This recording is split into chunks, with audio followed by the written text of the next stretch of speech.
ദിവ്യകാരുണ്യത്തെ ഹൃദയത്തോട് ചേർത്ത holy family സന്യാസിനി സമൂഹത്തിലെ സിസ്റ്റർ മാരി സാന്റോയുടെ അനുഭവ സാക്ഷ്യം ശ്രദ്ധേയമാകുന്നു.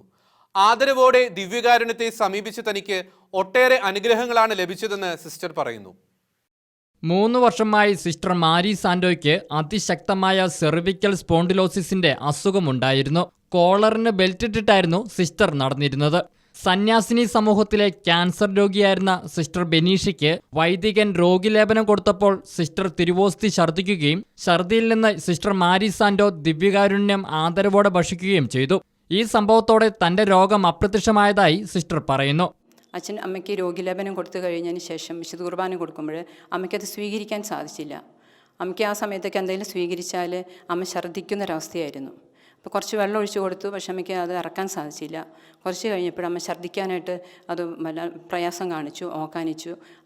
ഞാൻ നോക്കുമ്പോൾ ഛർദ്ദിയിൽ ആ തിരുവോസ്തി ഈശോ ഇങ്ങനെ പൊന്തി വരുന്നത് ഞാൻ കണ്ടു. ആ നിമിഷം എൻ്റെ ഒരു ഉൾപ്രേരണ അനുസരിച്ച് ആ ഛർദ്ദിയിലുണ്ടായിരുന്ന ഈശോയെ ഞാൻ സ്വീകരിച്ചു. കുറച്ച് നേരം ഞാൻ മൗനമായിട്ട് പ്രാർത്ഥിച്ചു. കുറച്ച് കഴിഞ്ഞപ്പോൾ അമ്മ ശാന്തമായി. പിറ്റേ ദിവസം വീണ്ടും അമ്മയ്ക്ക് അസുഖം കൂടാണ്. പിറ്റേ ദിവസം ലൂർദ് മാതാവിൻ്റെ പെരുന്നാളിൻ്റെ ദിനത്തിൽ അമ്മ മരിച്ചു. പിന്നെ എനിക്ക് എല്ലാ കാര്യങ്ങളും ഞാൻ ചെയ്യാൻ തുടങ്ങി. ഞാൻ സാധാരണ ചെയ്തിരുന്ന എല്ലാ ജോലികളും എനിക്ക് ചെയ്യാൻ പറ്റുന്നുണ്ട്. എനിക്കൊരു വേദനയില്ല, ഞാൻ കോളർ ഉപയോഗിക്കുന്നില്ല. അപ്പോൾ ഞാൻ ചിന്തിച്ചു, എന്താണ് എനിക്കിങ്ങനെ, എന്നിൽ എന്തോ സംഭവിച്ചല്ലോ എന്നൊരു ചിന്ത എനിക്ക് വന്നു. അപ്പോഴാണ് ഞാൻ ഓർക്കുന്നത്, ആ ഛർദിയിലുണ്ടായിരുന്ന ഈശോയെ സ്വീകരിച്ച ആ നിമിഷത്തിൽ തന്നെ എൻ്റെ ഈശോ എന്നെ തൊട്ട് സുഖപ്പെടുത്തി. 3 വർഷമായി സിസ്റ്ററെ ചികിത്സിച്ചിരുന്ന ഡോക്ടർ സിസ്റ്റർ റെജി ആലപ്പാട്ടും സിസ്റ്ററുടെ രോഗമാറ്റത്തെ അത്ഭുതത്തോടെയാണ് കാണുന്നത്. സിസ്റ്റർ മാരി സാന്റോ എല്ലാ കാര്യത്തിനും അസുഖമായിട്ട് വരുമ്പോഴും ഈ ആസ്പത്രിയിൽ എൻ്റെ അടുത്താണ് വരാറുള്ളത്. ഒരു 3 വർഷങ്ങളായിട്ട് തന്നെ പറയാം, കഴുത്തിന് ശക്തമായ വേദനയും അതിൻ്റെ ഫലമായിട്ട് പുള്ളിക്കാരത്തിക്ക് കഴുത്ത് നിവർത്തി നടക്കാനോ ജോലി ചെയ്യാനോ സാധിക്കാത്ത ഒരവസ്ഥയിലായി. അങ്ങനെ ഇരിക്കുമ്പോൾ നമ്മൾ മരുന്നിന് പുറമേ നമ്മൾ ഓർത്തോപെഡീഷ്യൻ ഡോക്ടേഴ്സിനെ കാണിച്ചു ഞാൻ. അപ്പോൾ ഓർത്തോപെഡിക് ഡോക്ടർ പറഞ്ഞു, സെർവൈക്കൽ സ്പോണ്ടിലോസിസ് തന്നെയാണ് സിസ്റ്ററെ, ഇതിൻ്റെ ട്രീറ്റ്മെൻറ്റ് നമ്മൾ ചെയ്യാമെന്ന് പറഞ്ഞു. കുറച്ച് ട്രീറ്റ്മെൻറ്റ് ചെയ്തു. എന്നിട്ടും ഫലമില്ലാതായപ്പോൾ ന്യൂറോ സർജനെ കാണിച്ചു.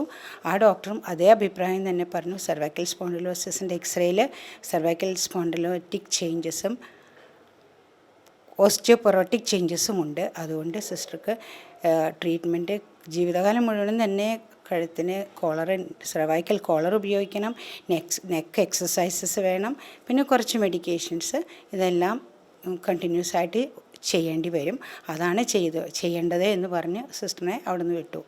അങ്ങനെ പിന്നെ ഇവിടെ തന്നെയാണ് പിന്നെ വരാറുള്ളത്. അങ്ങനെ കുറച്ച് ഭേദമായിട്ട് ഈ കോളർ ഉപയോഗിക്കാൻ പറ്റാത്ത സമയം ഇല്ല, അത്തരത്തിലുള്ള ഒരു കണ്ടീഷനിലായിരുന്നു. പിന്നെ ഞാൻ ഒരു ദിവസം അറിഞ്ഞു ആളുടെ കോളർ ഉപയോഗിക്കുന്നില്ല, 2-3 ദിവസമായിട്ട് കോളറില്ല. സിസ്റ്റർ എന്നെ നോക്കിക്കുക, എനിക്ക് വേദനയില്ല, ഞാൻ കുനിയുന്നു, വളയുന്നു, ചെരിയുന്നു, കഴുത്ത് തിരിക്കാൻ പറ്റാത്ത ഞാൻ ഇങ്ങനെയൊക്കെ ആയി എന്ന് പറഞ്ഞു. സിസ്റ്റർ മാരി സാന്റോയുടെ ജീവിതത്തിൽ നടന്ന സംഭവങ്ങൾ തനിക്ക് പുതിയൊരു അനുഭവമായിരുന്നുവെന്ന് രോഗിലേപനം കൊടുത്ത പാലക്കാട് ജപമാലറാണി പള്ളി വികാരി ഫാദർ അജോ കുറ്റിക്കാടൻ പറഞ്ഞു. ഞാൻ വിശുദ്ധ കുർബാന കൊടുക്കുന്നതിനായിട്ട് ഈ പള്ളിയിലേക്ക് ഇവിടെ വന്നു. സിസ്റ്റർക്ക് വിശുദ്ധ കുർബാന കൊടുക്കാനായിട്ട് ശ്രമിച്ചപ്പോൾ വിശുദ്ധ കുർബാന വായിലേക്ക് ഇറക്കാനായിട്ട് പറ്റുന്നില്ല.